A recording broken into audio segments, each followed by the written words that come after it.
Just keep letting a few people in as we go along, and we can move forward one there.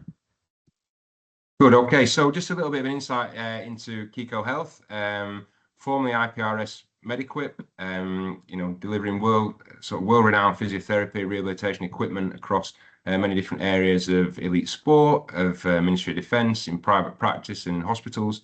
Recently rebranded as Kikko Health. And again, Kikko is a noun for Japanese hexagon, so inspired by sort of nature's strongest form. And we're trying to build a new network across sports, health, and exercise medicine, and bringing practitioners to give us great insight into the world that they're working in. Yes, Marwan. So some of the equipment that we work with, here at Kikko, we're looking at sort of high performance testing equipment with isokinetic dynamometry, working with Humat norm and some force plates, and looking at strength testing systems that we have, diagnostic imaging, which Marwan's going to be kind enough to give us a good insight with the Clarius handheld scanner tonight. Electrotherapy wise, so I'm looking at our work with TechR, Shockwave, therapeutic ultrasound equipment that we have, as we mentioned before, with dynamometry and some of the gait and biomechanics equipment that we have. Obviously, can look at our website. At the end of the conversation with Marwan tonight, we'll give you a bit more insight into who to contact if you want further information regarding these. So I think it's about time we introduced our speaker. So first of all, I met Marwan back in the days of earlier in my career when I was in rugby league, and as was Marwan. Marwan's gone on to do some great work with the Football Association, covering multiple roles as an SEM now. He's a visiting fellow at Leeds Beckett University and doing some great things in the world of ultrasound, and hopefully give us a really good insight tonight into some of the work that he's been doing. So I'll hand over to you now, Marwan. Thanks, John, and thanks, Lottie and everyone from Kikko Health for inviting me to speak to you guys this evening. John's already given me a little introduction, just as a background, my background is in general practice, but now I work full-time in sports medicine and MSK. I've worked across the kind of landscape of the NHS, whether it's front-facing clinician or a senior kind of management role. But the bulk of my work at the moment involves the NHS, which I think surprises a lot of people. I think a lot of sports doctors work kind of exclusively privately, but I do a lot of work still in the NHS. I also work in private practice, and I've also got some roles with the Faculty of Sports Medicine as well as a few other bits and bobs. So in terms of, and that's just a kind of some of the clubs that I've worked with over the years, over the past 15, 20 years or so. In terms of what I'm going to be talking about, I'm going to be talking about what it takes to be a point-of-care ultrasound clinician. Does the machine matter? What about X-rays and MRIs? We talk a lot about ultrasound and how good it is, but what about other modalities? And then, as John mentioned, I'm going to talk about, I'm going to show some cases of some scans that I've done using a Clarius. And finally, I'm going to talk about some cases as well. So that's the kind of outline for this evening. So Marwan, what I'm just going to say to those guys listening, obviously, I'm sure a lot of questions will come from this evening and some of the really insightful stuff you're going to show us. If you want to put any questions into the chat, what we'll do towards the end is I'll go through them, and whilst Marwan's busy doing his presentation, we'll get some questions to you, Marwan, at the end, if that's all right as well. That's absolutely fine. What's happening there? Fine. So let me click on. So in terms of training for ultrasound, there are lots of kind of case accredited formal courses you can do. There are ways of informally learning how to ultrasound as well. But if you're going to be serious about scanning, my view, and a lot of people agree, is that you should do a formal course. There's the ones that have a reputable case accredited, and I just put a few on the screen there. There are lots of different people doing ultrasound courses, and they're varying degrees, but there are a lot of really good high quality courses. Any of you who've done formal training in ultrasound will know that it's pretty difficult. There's you've got to keep a logbook, you've got an exam to do, And plus, it's just pretty hard when you're learning to start off. But even when you got to the end of all your ultrasound training, I attribute it to just like passing your driving test. So, yes, you can safely scan, but you're by no means an expert. And with time and experience, you kind of accrue some of that knowledge and improvement in skills. One of the key things to do in that is getting a mentor. So somebody who is experienced, who can, maybe watch you scan, you watch them scan, you pick up hints and tips and things like that along the way. One of the things with getting a mentor, however, is it can be quite difficult. There isn't really, because, just as I've outlined, there's so many different courses and universities, institutes that offer ultrasound training. Getting a mentor is difficult, and often you have to ask people to kind of give up their time, or you're kind of sneaking in NHS lists and all that kind of stuff. So it is quite a tricky thing to do, but if you do have access to and can get a mentor, that's probably one of the most valuable things that you can get. If you have a scanner, then it makes it 10 times easier. So this is one of the things that I remember when I first learned to scan. I think it was about 15 years ago. I was lucky in that I had access to an ultrasound scanner in my clinic, and I also could take home a scanner so I could practice like on my friends, family, and whoever. And that regular practice, either in clinic or at home or whatever you can, is really important, because a lot of it, depending on how good your hand-eye coordination is, it's sometimes really tricky, and especially when you're learning. If you're just limited to learning on a course, then you might struggle. So if you're anything like me and you learn by doing, then regular practice is really key. So in terms of the machine, so I'm obviously mindful. I'm talking, obviously I know this is a Kikko Health and it's sponsored by Clarius and whatever, but ultimately I'm an independent clinician, and there are lots of devices that are out there, and I've split them up into the main three types of machines that you can get. So the first is a cart-based machine. These are, without doubt, the most powerful machines generally that you can get, but they're bulky, they're difficult to transport, but they are, the kind of top of the tree as it comes to when it comes to ultrasound machines. There are lots of laptop-based scanners, tons and tons of laptops, and over the past 10 years, laptops have gone from being. I remember when I first started, I think it was a Sonosite, it was like a Game Boy. It was so small and tiny, and you could barely see anything from it. Whereas now you can get laptop scanners that can rival cart-based systems, and then you've got handheld devices like the Clarius. And these, again, when they first started off, I'm probably mindful not to mention lots of brand names, but about maybe about 10 years ago, I was given a handheld scanner, not a Clarius, but a different one. And this was a long time ago when they first started, and it was okay. But having seen what the handheld ones can do now, you can get, it's quite shocking how far it's come, that you can get such quality resolution like on your phone. So yeah, I'm very impressed with the handheld stuff, but they all have different pros and cons. The handheld one has a battery life, so if you're using it kind of every, a busy clinic all day, I don't know what the battery life might be, but that might be an issue. And we talked about portability. I think your handheld ones are really good when you're learning to scan. You can just take one, practice on whoever. It's very portable. You can take it anywhere. If you're traveling with teams, or if you need to be in an environment which requires you to be quite adaptable, where you don't need to plug it into a AC or have it on wheels, then again, it can be useful. So there's different pros and cons for the machine you get. And I think you need to get the right machine that suits your needs. If you're in a static environment, so you're in the same clinic room every day, and you have space, then it makes sense to get a cart-based. If you're like me and you move clinics quite a lot, a laptop can work quite well. And if you're on the move with teams learning and want one that's to hand and easy accessible, then a handheld one is also good. So the benefits of POCUS, so this is probably the busiest slide. So the way I see point of care ultrasound is that it just enables you to keep care in the community. And I'm talking this specifically with regards to NHS. As I say, about 75% of my working week is in the NHS. And in that environment, I provide point of care ultrasound. And the ability to provide ultrasound at the point of care could just help the patient's journey massively.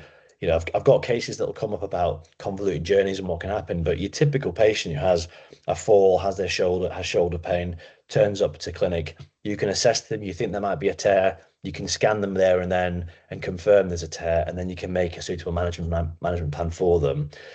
So you can massively just reduce this burden that is on secondary care. The waiting lists are massive, and it's just not good for patients. So I'm a real believer in point of care ultrasound being in line with the NHS long-term plan, and essentially saving, the government money, making patients' experience better. And as clinicians, you can just do more. And we've not even talked about ultrasound guided injections. You can also do a rapid kind of one-stop shop. And I've just given an example there of your shoulder pain kind of type case, but also doing interventions. Point of care ultrasound you can do, and I do lots of interventions, which again traditionally would be done in hospital in a theatre. Things like suprascapular nerve blocks, hydrodetention for frozen shoulder, hip joint injections. I could go on. There's lots of new things. For example, percutaneous ultrasound guided carpal tunnel and trigger finger release. These types of services can now be done in the community thanks to point of care ultrasound. And again, just think about it from a patient's journey perspective, rather than waiting months and months to be in an expensive hospital, in an environment which is just over the top for what it really needs to be. Then they could have a lot better experience and get better and back to work quicker with point of care ultrasound. What I also find, and this is probably where you got a bit of a caveat. I mean, I've put here the good things. It's a good thing and a bad thing, I guess, in that when you're showing a patient what is happening inside their body, it can be really good, as in they can understand it, they can see what's happening. If you flip that on its head, however, that can sometimes there's some unintended consequences. So, for example, patients believing that thickness of tissue or tear size, or that their inflammation and neovascularization is this grading, has a direct link to their symptoms. And sometimes that's right, sometimes it's not right. And we know that imaging findings don't always correlate to exactly what's happening. So it needs responsibility with it as well. And this is where some of the governance needs to be tighter. And I think this is probably the key thing that maybe isn't talked about as much. The traditional pathway of seeing a clinician who then takes a history and does an examination, formulates a differential diagnosis, sending for a scan, and then the person who scans them only usually has a piece of paper or a referral that says XYZ, please check for A, B, or C. The disconnect between that versus you being the clinician who you've listened to the story, you've examined them, in your head you have a working diagnosis, and then you test that diagnosis by performing a scan if and when it's appropriate, then that level is, in my opinion, unrivaled to any other modality, any other system way of working, because you can right there and then kind of confirm it. And it's not just about having the ability to scan. It's almost like 1 + 2 + 3 doesn't equal 6, it equals 10. You get a lot more from it. I hope that makes sense, but this is quite a nuanced point that I think unless you do scan and understand it, it's probably underrepresented in some of the benefits. Again, just being critical, trying to provide some balance to what I'm saying. If you don't have the skills to be able to scan, and it comes back to my education and training slides, then you may go down a rabbit hole of incorrect diagnosis if you're not quite at the level of what you should be from a standard point of view. So then this kind of nicely goes on to some of the risks of point of care ultrasound. In the past 5 to 10 years, there's been an absolute boom in clinicians learning to scan, whether that's doctors, physiotherapists, podiatrists, osteopaths. The list goes on to clinicians who are learning how to provide ultrasound at the point of care. And with that expansion lies the risk of a lack of standardization and a lack of governance and supervision and quality control. As I said, there's lots of different organizations and institutions that provide ultrasound training, but there isn't like one landmark agreed syllabus, as it were, which I think makes this a bit tricky, because you can go to different places and get taught different things.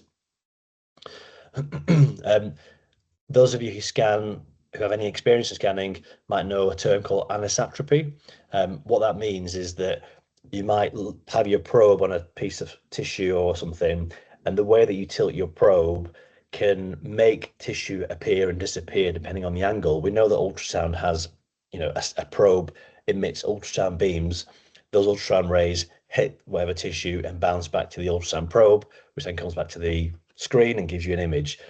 The way that the angles in which you hold the probe can change the tissue and what you see. So you can misdiagnose and you can also make incorrect diagnosis and make pathology just by poor technique. The other thing as well, and this is quite big for me because I have a role, one of my roles I've been in for quite some time is with Cora Health, which is previously Connect Health, and I oversee point of care ultrasound within that organisation, which is the biggest MSK NHS organisation in the country. And one of the things that we find is this lack of standardisation of storing images. Now, if something was to go wrong, for example, and this does happen, and touch wood, none of you have to face this, but if I'm making an example up, but for example, if you scan somebody and they don't have an Achilles, they come with Achilles tendinopathy, you scan them and there's no tear there, there's just thickening of the mid portion. 2 days later, they fall, trip, and rupture their tendon. If you don't store those images, you can't prove that there was not a tear there when you saw them. Let's say you do shockwave, or let's say you do an injection, then you could be at the wrong end of a barrel when it comes to this medical legally. So a lot of people scan but don't store, and this is probably not the right time to talk about it, but there's different ideas about how that could work in a safe way. So this is just an example of a published kind of suggestion of a risk framework for point of care ultrasound. I put it there for reference, really, not really to go through in detail. So in terms of like other scans, we talked about X-ray and MRI. These are all different modalities, and I think, again, maybe patients and sometimes clinicians think there's almost like a ladder in terms of MRI is like the best and the rest are not as good. It's just simply not true. They all have different pros and cons. X-rays are very good for looking for bony pathology. Fractures, calcifications, stuff like that, it shows up really nicely. And X-ray is a bit like it's a bit like the art of a Polaroid or using a red light room to kind of develop photos. In the right hands, X-ray can be very good. We've talked about ultrasound already. MRI has its massive advantages, but there are some things that MRI misses. So, for example, when you first learn to scan, sometimes you start to realize that ultrasound can pick up very subtle things that MRI will miss because ultrasound is very, very sensitive.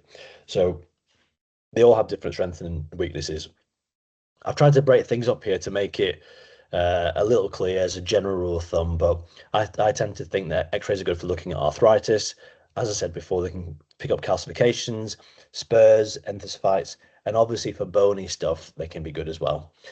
Ultrasound is essentially good for soft tissue. So whether that's tendinopathy, whether that's bursitis, again, tears, you can see bony things, joint things, but it's very sensitive. So sometimes it will pick up things that you don't see on another modality. For example, the AC joint is a very good example.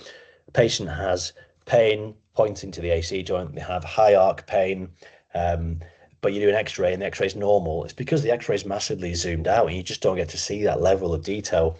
Whereas an ultrasound, you might see they actually have a tiny little joint effusion, and they might have a tiny little osteophyte, both of which are in keeping with very early arthritis.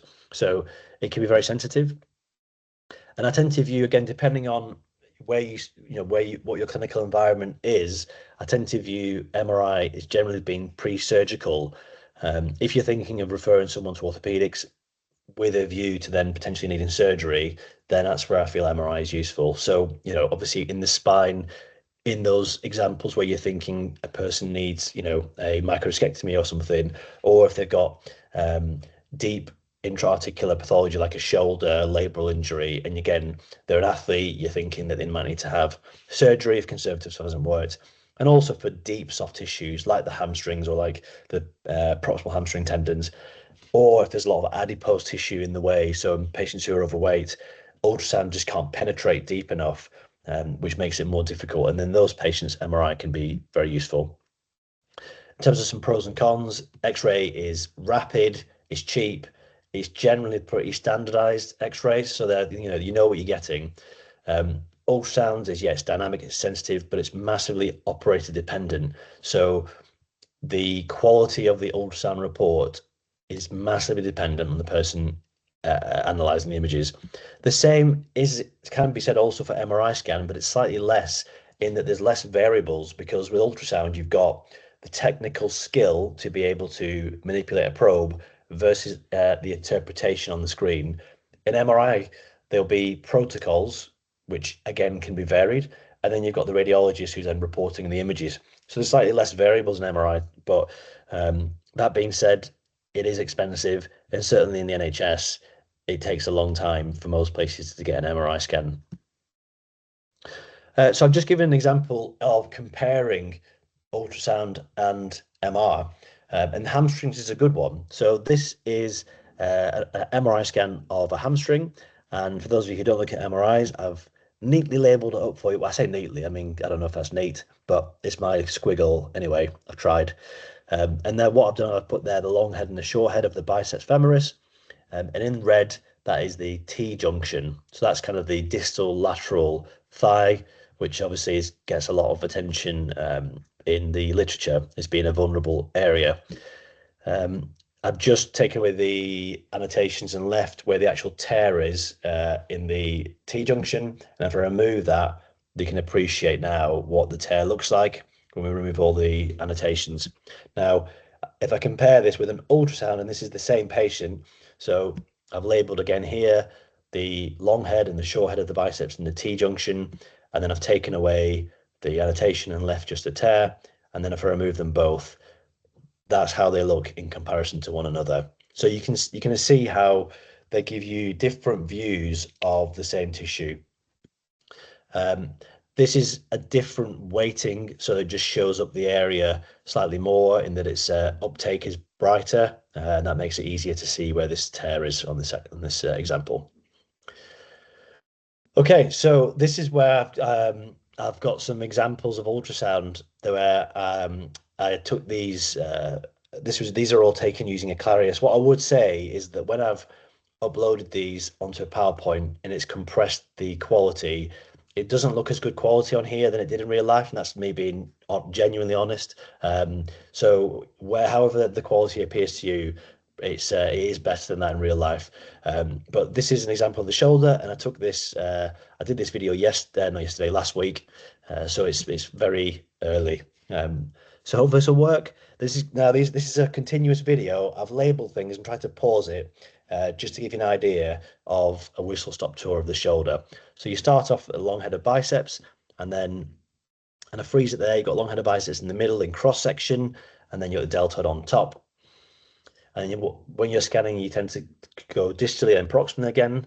And then what you can do is then rotate on the long head of biceps. So you rotate your probe from horizontal, from transverse to longitudinal, and then make your way down the long head of biceps there as it meets the musculotendinous junction of the biceps there. In that same view, you then externally rotate the shoulder to then reveal the subscapularis tendon, which is there, which we know is responsible for internal rotation. And what I then do is move medially from there until the coracoid pops up, which is just that little bright white thing on the left of the screen. And you can see there where there's a musculotendinous junction of the subscap. And then as a dynamic internal rotation, that's where you would tend to see subcoracoid impingement. You can then rotate on the subscapularis tendons as if you look at them head on, and then you get these suprascapular bundles, which you can see there, which is also known as tiger striping. Then you've got the supraspinatus, and then you can appreciate there between the supraspinatus and the deltoid is the subacromial bursa, which is just a tiny little thin line. And essentially you want to look through the supraspinatus tendon all the way as you are doing there. So these are all normal images, by the way. There's no anything there. What you see there, that little black bit, that was infraspinatus, and that's where they both merge. You get a bit of anisotropy. And this is the AC joint, and you've got the acromioclavicular ligament deep to the AC joint. So you've got the clavicle on the left, acromion on the right. And then you can do a dynamic impingement test where you passively abduct and you're looking for fluid or bunching of the bursa as the humeral head goes under the acromion as demonstrated there. Then we'll look at the infraspinatus, so posteriorly here. So you've got the posterior humeral head. The infraspinatus is the bright white little lines.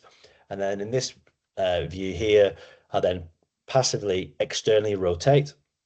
And you can see there how the infraspinatus tendon pulls back as it externally rotates the shoulder. In this same view, posteriorly, you can then look at the labrum, and this is a good way to look to see if there's fluid, which you would see, look in that pocket there, but you can also pick up labral tears, and that's the shoulder. Whew, I'm out of breath. Maybe I should have made that a bit longer. This one's now the knee. So again, I've done a video. So you start off when you're doing a knee ultrasound scan proximally at the quads tendon. So this is a long axis view. So you've got the quads tendon. We're moving now distally towards the patella. So you've got the quadriceps insertion there as it inserts on the superior pole of the patella. And then you can appreciate the suprapatellar pouch.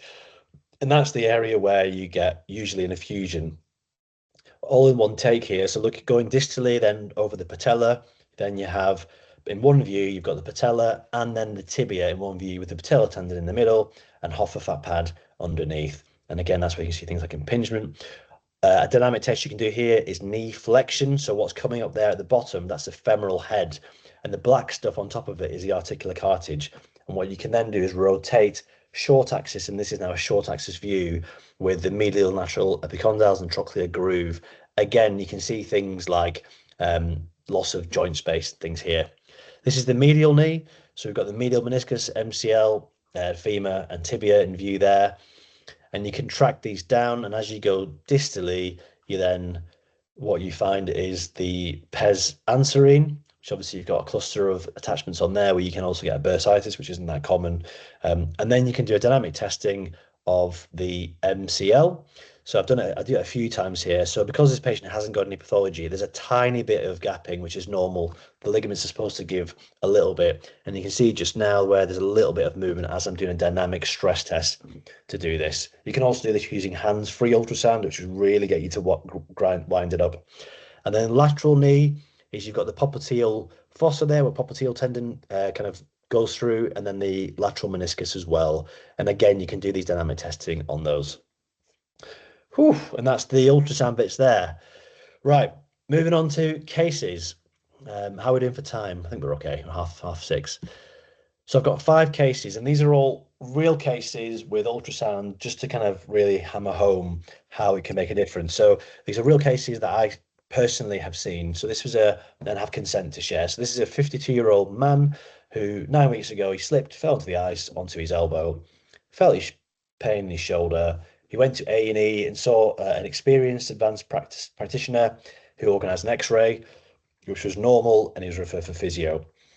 He saw physio in his GP practice, and then he was given some exercises as he was referred into MSK for a steroid injection. So I saw him, and these are his findings. So this is the short axis view of the long head of biceps, and what I've done, I've coloured it in there. So in yellow, there's fluid around the long head of biceps. So on ultrasound, fluid shows up as black, and you can see there that there's, let me go back. And you can see there is fluid around the long head of biceps. Now, fluid around the long head of biceps is the bottom of the list of that would be a tendinopathy or tenosynovitis. That's the bottom of the list of reasons why there's fluid around the long head of biceps. Top of the list would be frozen shoulder, glenohumeral joint OA, intra-articular problem, or a rotator cuff problem, usually a tear. So this person has an effusion around the long head of biceps. Then when we look at the supraspinatus view, there's just a gap there where the supraspinatus should be. So that yellow drawing is basically the walls of the bursa that are left. When we look laterally, that's where the bursa is. And in this patient, I have what's called a teardrop sign, which is pathognomonic for a rotator cuff tear. So in that MSK appointment, I thought this guy had a rotator cuff rupture and a suspected labral tear. Sent him to orthopedics urgently, and then he had an arthroscopy where he had a massive cuff rupture and he had it repaired. Second case. So this is a 65-year-old retired nurse. She's had 4 months of medial knee pain. We started off pretty quickly, really. She saw the GP, gave him some painkillers, had some physio, did some exercises, wasn't getting better, had an X-ray, showed some medial compartment degeneration, came into MSK, had a steroid injection in the joint, but it wasn't getting better, and she clinically pointed to the medial joint line, which again would fit with just medial OA, wouldn't it? But on ultrasound, she had this. So again, black being fluid. In terms of anatomy, she had a parameniscal cyst. And this one is a biloculated. So imagine a cyst is like a wall, and you have like a room in a house, and you have a partition wall in there.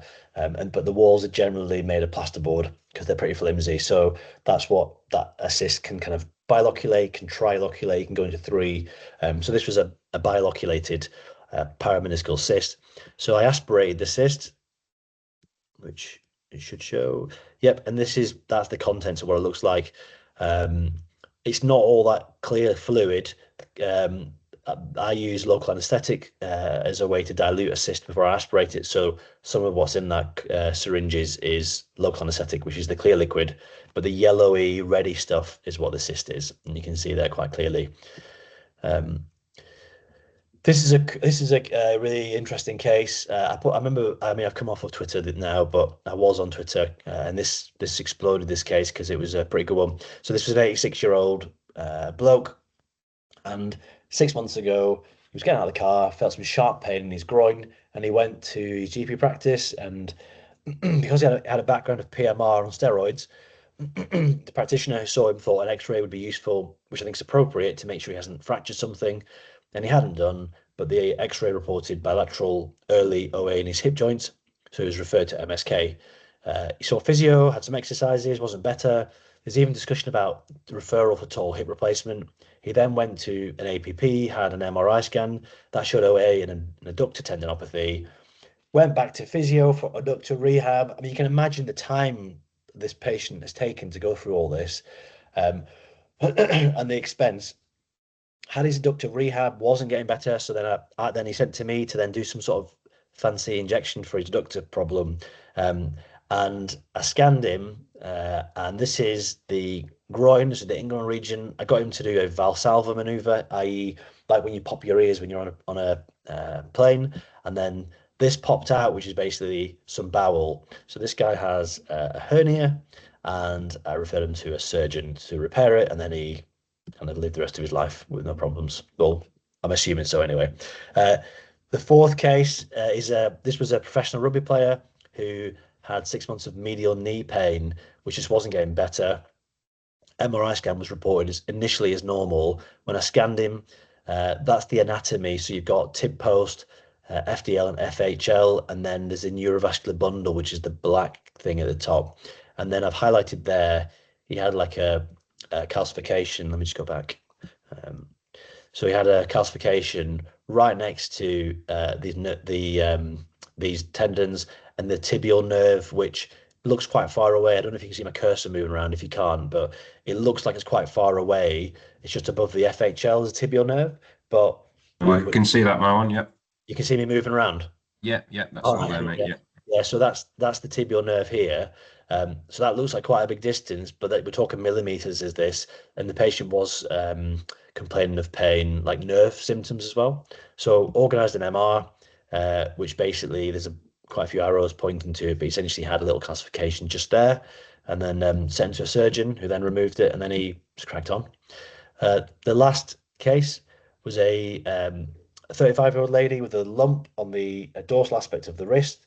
She was a secretary and it was impacting on her daily life. The GP saw her, thought she had a ganglion cyst, so referred to MSK for kind of aspirational management, which was perfectly reasonable. It looked like a ganglion cyst. But then on ultrasound, this is quite a zoomed in picture. I used the hockey stick probe, but essentially what we've got here is different layers of tissue. So the skin at the top, subcutaneous level as well here, tendons, and then this is the wrist joint underneath. And this cyst is here, and this is staying in this subcutaneous layer. So this is a sebaceous cyst, which is not an MSK problem. So asked the GP to refer to dermatology to remove. So that's a good example of how really point of care ultrasound can really change diagnoses. I think it's There are some cases in which you know what you're going to expect to see, but some cases like this wrist one, for example, were just you weren't expecting. So, in summary, we've talked about point of care ultrasound and its pros and cons, and I think, in my view, which is clearly biased because I do point of care ultrasound. However, as an experienced clinician, I think having the ability to take a good history, do a good clinical examination, and be able to scan at the point of care, I think is an unrivaled method of assessing a patient with MSK problems. That's provided that you're a good clinician, you take a good history, you don't just ask them where it hurts and then scan them. The basics also are always going to be important. We've talked about training, experience, mentorship. I think that's absolutely critical because anybody can buy a scanner and they're pretty cheap these days. They're not a lot of money to buy one. So you could buy one and you can have a go and you can use it on patients, but it's really important that you learn how to use it. There are courses that you can go on. There are some really good courses with good experienced sonographers and clinicians who teach on those courses. And then getting someone who you can check in with would be the ideal way of getting it set up. Point of care ultrasound isn't there to kind of rival other scans. It's not there instead of other ways of scanning. It's a complementary way of scanning, but it does, the more you use it, your reliance on other imaging really massively drops. You just don't need to organize a lot of different investigations when you can point of care ultrasound with experience and with confidence. And that's it. So I welcome any questions. If you fancy follow me on social media, that's my socials. I don't know if there are any questions, John, but if there are, then I'm more than happy to answer them. Yeah, guys, if you want to just put your questions in the chat there, and go through. I guess listening to that, Marwan, and from my side, looking at using point of contact ultrasound, and from me, as someone who's developing my own skills, I think it really is that access to the scanner, isn't it? And the practice and playing. If you're anything like me, it's sort of you learn through play and you see those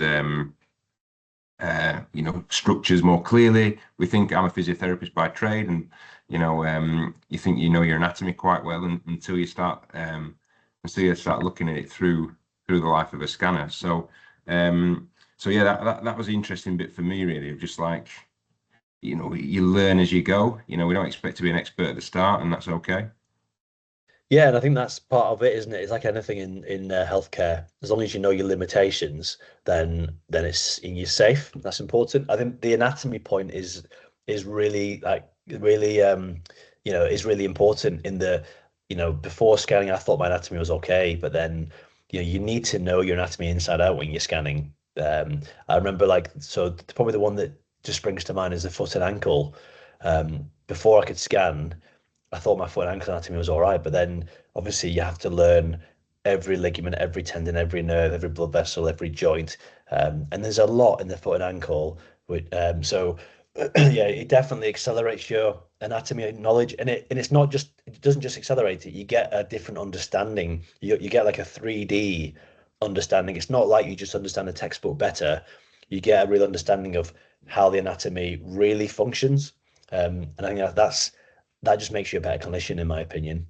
Yeah, and you're doing some really interesting work. My PhD is close to completing hamstring injuries, and you're doing some really interesting work with hamstring injuries, and like you say, functional use of scanning, and obviously the handheld portable Claris is obviously a simple way of doing that, if you like, so you can get people to move and attach that to them and scan as they go. But do you want to give the guys a little bit of an insight into some of the work you're doing with hamstring stuff there, Martin? Yeah, cheers, John. So over the past couple of years, I've been working with a company called Usono, who basically devised this hands-free ultrasound probe holder. Is probably the best way of describing it. And essentially, I've been playing around with this for the past couple of years, and uh, I've developed like a classification system into looking at hamstrings. I've also been looking at calf injuries as well, but the main focus of what I've been doing over the past couple of years is on hamstrings, and that's essentially looking at how hamstrings move under load. So the classic case example would be a player or an athlete has, pulls up with a hamstring, gets an MRI scan graded as a 3C BAMIC of the whatever biceps femoris, and then towards the kind of transition between static and dynamic, explosive, high speed running, generally they tend to get another MRI scan, which will then report on tear reduction in size, edema, cross-sectional area, etc. But none of it tells you how that tissue responds to load. And that's what I've been investigating for the past couple of years about what happens to tissue when when you expose them to load, to resistance. And there's things on ultrasound that we're finding that we just didn't know really happened because they've not been looked at before. And I've created quite a big working group. So there's quite a lot of big names on that group working with me. So just to throw a few out there, so Prof. Faris Haddad, Wakar Bhatti, Goraz Ahmed, Seth O'Neill. There's probably a few people missed off there, but there's quite a lot of big people in the world of radiology, hamstring, physiotherapy who are involved in some of the research that I'm doing. So yeah, it's definitely a big area, and I've been presenting it at loads of conferences over the past year, talking about it. And it's been great to sort of follow and great to watch that develop as it's gone. We just got a couple of questions in the sense of, do we have to check for any sort of contraindications when using the scanner? Is there anything that we might need to be very careful of if we utilize that in any area? Yeah, it's a good question. I mean, the like anything, you have to get consent to use it. And the when you go on a course, you learn there's a whole module about what's generally called the science and instrumentation of the scanner. So each scanner emits ultrasound, and the frequency of what it does, you can change the frequency of it. So there are various things you need to take into consideration, but it's not like MRI where if someone has, I don't know, some metal working, you can't do it. Even saying that, these days, MRI now can be adaptable, that even if you do have somewhat with relative contraindications before, it can still be done. So yeah, essentially, it's an investigation. It's and you need consent to do it. But there are some very specific things that I think you probably need to go on a course on to really get a full in-depth answer for. Yeah, and like you mentioned, there's sort of the different providers that do different courses. Could you mind just sort of reminding us of a couple of those? Obviously, you'll know a little bit more than me. Obviously, Smugger are trying to lead the way in standardising, I guess, a bit of a process and a structure in place for that. But there's other companies out there. You know, which would you sort of which have you had experience with, or you feel that would be worth some of the listeners having a look at, really? So the one I've got experience, so I learned at Bournemouth University, and back then that was like the place in the country to go to. I think since then, there's probably other ones now that are more dominant. So Smug is a big one. I haven't been on the Smug course, I haven't taught on the Smug course, but I know the guys who teach on the Smug course, and they're all very, very credible in their field. And they kind of lead. Chris Myers is a very experienced sonographer. So yeah, Smug is probably one of the most popular one. And it's a good quality one. There's also like the ultrasound site, and there's be other ones. I don't know. I'm not like I don't kind of represent any body to then kind of tell you, but that's just my experience.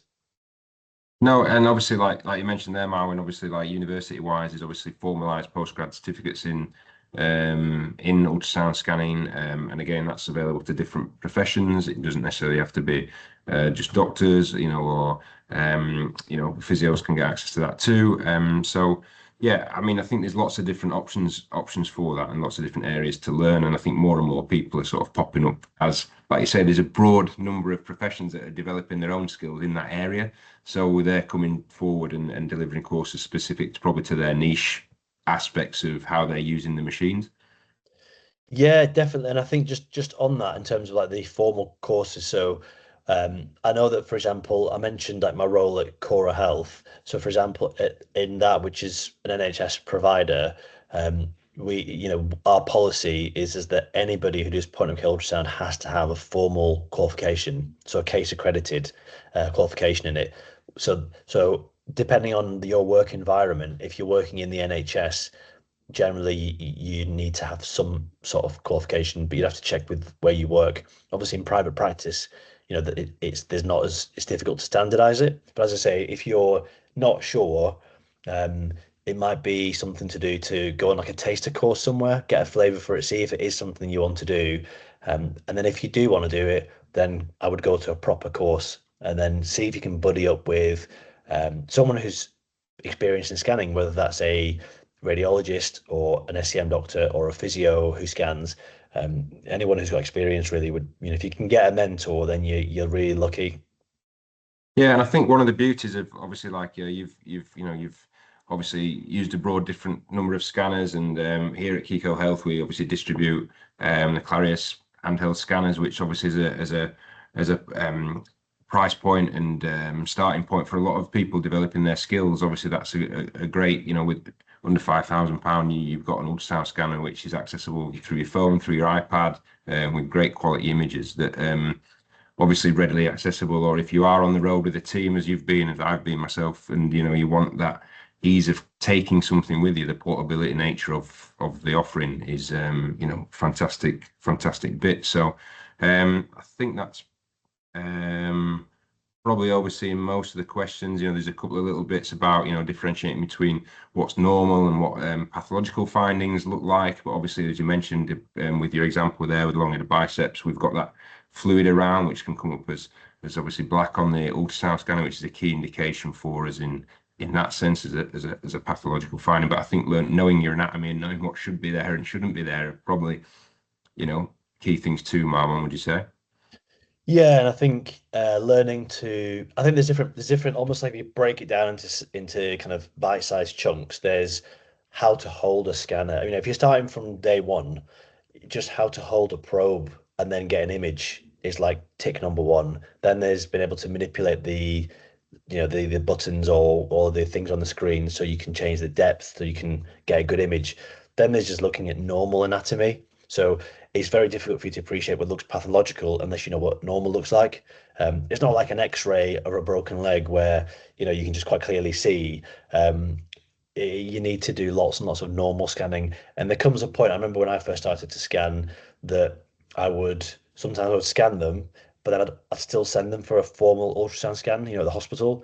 And I would then look at the results and then check it with what I thought was going on. Because if you don't Yeah. have access to a mentor, then that's a way in which you can almost check yourself, if you're allowed to do that. But if you have a mentor and you can actually scan in front of somebody, then you can then see, you can test out what you're seeing. So there's a bit of pattern recognition to some of this. Some things are obvious, some things aren't. And just like anything in healthcare and medicine, just the more you do, the more practice you get, you get better at it, you learn it. So it's a slow burner as well. In terms of learning to interpret the images, it takes time. You can't just learn overnight. It does take time. So definitely it's a knowledge and experience investment, as well as obviously the financial investment in terms of a scanner and learning on a course and things like that. Yeah. Okay, Marlon. That sort of got through most of the questions, obviously, and I think that answers.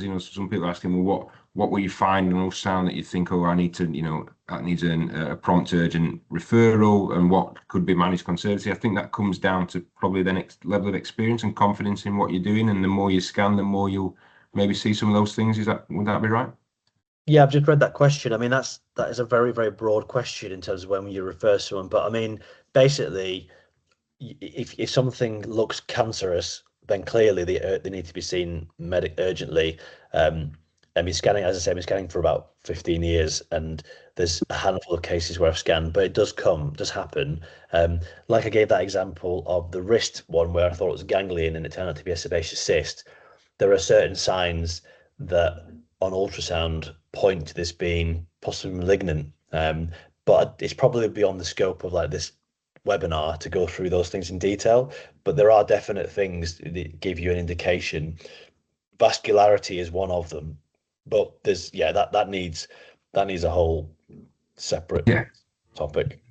Well, I'm just admitting one more person here. We're a bit late to the party, but so Marlon, can you skip that slide on for me just to give another little bit of an insight into some of the work that we do here at Kikko Health? Obviously, like we work alongside Clarius, as obviously we've touched on today in detail, and just the offering that they have in their handheld ultrasound wireless scanners, and they go through a couple of details of different models for that, for different bits. Obviously, Humac norm and isokinetic dynamometer, as long with EasyTech isokinetic dynamometers for clinic-based work.